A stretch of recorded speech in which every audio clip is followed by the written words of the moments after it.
Ռուսաստանի ուրեմն միջամտությունը այս թեմային ինքնին արհեստական է։ Նախ հետը չի պատկանում Ռուսաստանին, դա մասնավոր սեփականությունը Ռուսաստանում գտնվող ապրող հայազգի գործարարի։ Դա մեկ։ Երկրորդը, որքանով է ճիշտ ուրեմն աջակցություն հայտնել Սամվել Կարապետյանին, իմանալով թե Ռուսաստանը ինչպիսի բացասական ընկալում ունի եւ դա իմ խոսքը չէ,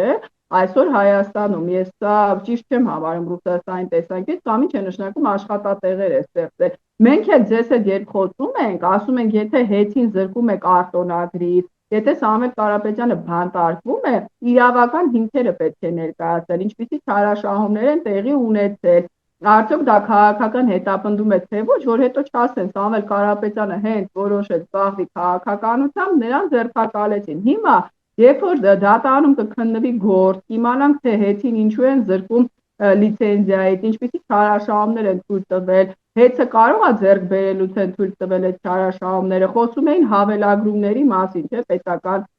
ուրեմն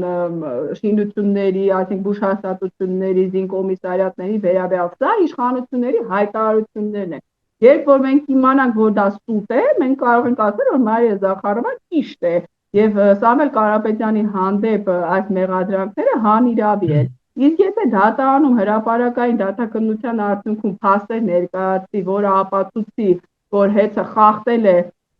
սպառողների շահերը, ուրեմն գործունեության ընթացքում թույլ է տվել օրենքի խախտումներ եւ չարաշահումներ, որևէ մեկը չի կարող ասել, որ սա ճնշում է Սամվել Կարապետյանի նկատմամբ։